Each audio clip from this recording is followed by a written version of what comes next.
ஒரு முறை உபாசினி மகராஜ் மற்றும் பல பக்தர்கள் முன்னிலையில் அமர்ந்திருந்தபோது பாபா ஒரு கதை சொன்னார். ஒரு நாள் நடந்து சென்று கொண்டிருந்தபோது ஒரு கர்ப்பிணியை கண்டேன். அவளது வயிறு முன்னே நீண்டிருந்தது. கை கால்கள் மெலிந்து இருந்தன. தனிமையில் இருந்த அவளால் இலகுவாக நடக்க முடியவில்லை. தாங்குவதற்கு ஒரு தடி தேவைப்பட்டது. நீயும் பல ஆண்டுகளாக கருத்தரிக்கிறாய், ஏன் இன்னும் பிரசவமாகவில்லை என கேட்டேன். அவள் பதில் பேசவில்லை.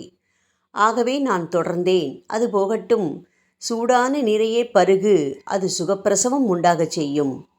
அவள் எனது அறிவுரையை ஏற்கவில்லை. குளிர்ந்த நீரை பருக அருகிலுள்ள ஒரு ஓடைக்கு சென்றாள்.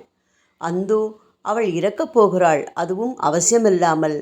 அவளுடைய வயிற்றில் வளரும் எண்ணற்ற சிசுக்களும் அவளுடன் மரித்துவிடும் என்று எண்ணிய நான் அவளிடம் சென்று, பெண்ணே, குளிர்ந்த பானத்தை தவிர்க்கும்படி நான் கூறவில்லையா? ஏன் இந்த ஓடைக்கு வந்தாய்? கிராமத்தினுள் சென்று பருகுவதற்கு வெந்நீர் பெற்றுக்கொள் என நான் அறிவுரை கூறினேன். அன்று முதல் அவள் வெந்நீரே பருகி வந்தாள்.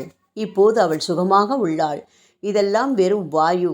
இவ்வாறு பேசிக்கொண்டிருந்த சாயி அவ்வப்போது உபாசினி பக்கம் திரும்பி நோக்கி கொண்டிருந்தார். உபாசினிக்கு உடனே விளங்கிவிட்டது.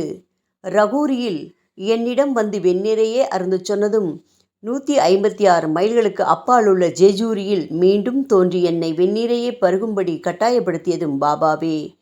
எந்த மருத்துவராலும் குணப்படுத்த முடியாத என் உபாதையை போக்கியருளிய அன்புமிக்க இரட்சகரவர். உங்களில் யாரோ ஒருவர் வாய்வு தொல்லையாலும் வயிறு உபுசம் போன்ற பிரச்சனையாலும் பாதிக்கப்பட்டிருக்கலாம். அப்படிப்பட்ட உங்களுக்கு பாபா கூறுவது, நீங்கள் தொடர்ந்து வெந்நீர் அருந்தி வாருங்கள் என்பது.